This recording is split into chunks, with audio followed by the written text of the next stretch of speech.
You had just slimmed down dramatically when you got offered the job of dining critic, right? Yes, Okay. but not with the help of Lewis. Not without Lewis, okay.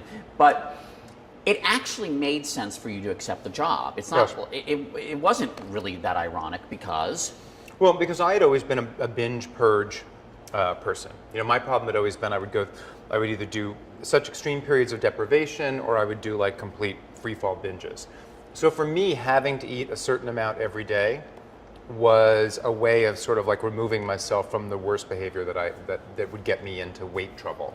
And you also, and you say this in the book, came to see food differently. You didn't see it sort of as an enemy, as something to be fought with. There's a way you can. I mean, I think it's possible over time to channel your food obsessiveness away from quantity and towards quality. Mm-hmm. And right before I became the restaurant critic, I lived in Italy for a few years, and that was vital too, because in Italy they don't have the big gulp, they don't have the all-you-can-eat buffet, they don't eat like Americans like exalt volume. Mm-hmm. You know, the economy pack.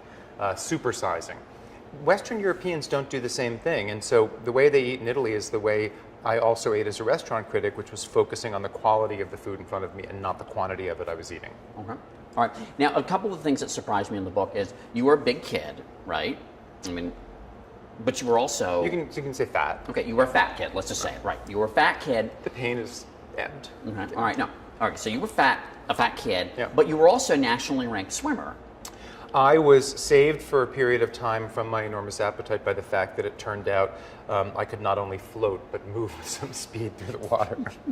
And so for a period of my childhood, I was swimming like 4 or 5 hours a day. And if you swim that much a day, you can eat pretty much anything and you're not going to be fat. You know? Okay, but it wasn't, but let's be clear, when you were swimming a lot, you weren't slim, you still were really big. I was, for a swimmer, I did not have that sort of ultra lean Michael Phelps swimmer body. And right. People would always say, well, he doesn't look like a swimmer, he's awfully fast. I mean, I wasn't fat, but I was stocky still, a little bit, yeah. Yeah, no, but it's funny because some people who look very athletic, in fact, aren't, and right. vice versa. Right, I didn't look to anyone's eyes like a natural athlete, but I was great in the water. Okay, and describe sleep eating. When I was in I think it was my mid-20s, I get the timeline all confused. I would, in an effort to be slim and lose weight, I would eat so little during the day that I would go to bed and I would find the next morning that there would be food around, dishes around, and I had essentially, in a sort of semi-conscious state, gotten out of bed and fed myself. And it was always after a day in which I had like way restricted my calories too much. And that was kind of the story of my whole life. Whether I was slim, whether I was fat, I could never find like a healthy, steady way of eating. It was always too much or too little. And the sleep eating, I mean, that's something that you think only happens in cartoons. You know, I couldn't, it was bizarre to me at the time. I knew, just without even researching it, what was happening. I knew it was a response of my body to not getting enough food, but I later actually saw articles that mentioned it. Articles that came way before Prozac, I'm sorry, not Prozac, but Ambien. Right. It is sometimes now referred to as a side effect of Ambien, but even before then, you would see references to people who sleep ate. Wow. And it makes sense. If you can sleepwalk, you can sleep just about anything, right? Yeah, that's right. And yeah, I guess. Sleep eating, that's probably going to be the next simplest thing to sleepwalking. Right. I mean, it's a weird thing to explain because in some ways, I wasn't completely unconscious of doing it, but it was like this kind of rote robotic thing that I wouldn't entirely remember when I woke up the next morning. And only when I saw like the dirty tuna mixing bowl or whatever, did I kind of fully realize, oh, that's right, I got up last night and ate. Oh my gosh, wow. The part of the book that I wish you'd spent more time on, and I love the book, is when you actually slim down. I mean, that happened really fast, but it didn't. I mean, it was a process. Well, I mean, I had ballooned up to about 275 pounds, and which, by the way, isn't that bad. Like, can I just say that when I was reading the book, I was wearing size 42 pants. I think that's pretty big. No? Yeah, but you weren't like somebody on The Biggest Loser.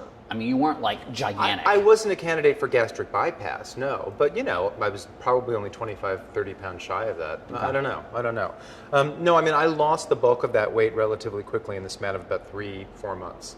And then lost the kind of last 20 pounds of it much more gradually over years. But it was hard work. I mean, I was exercising like a crazy person. I wasn't dieting. And that was really key. As soon as I stopped, what I learned about myself over the years is if I tried to do fewer than 2,000 or even 2,500 calories a day, I wouldn't do it. So I just had to figure out like how to like not go too far over, like say 2,500 calories, and how to marry that with enough exercise that there would be a net loss. But on some days when you were working out hard, you were eating between 3,000 and 4,000 calories in a day, which I thought was really interesting. I think so, but I mean, I was probably like expending, Oh. 2,500 calories worth of exercise, Yeah. For me, it's always easier to up my exercise than to decrease my eating. And I think everybody knows what works for him or her. And you have to, at some point in your life, say, here's what has worked for me, here's what hasn't, and just, and be honest about it and tailor your own regimen accordingly.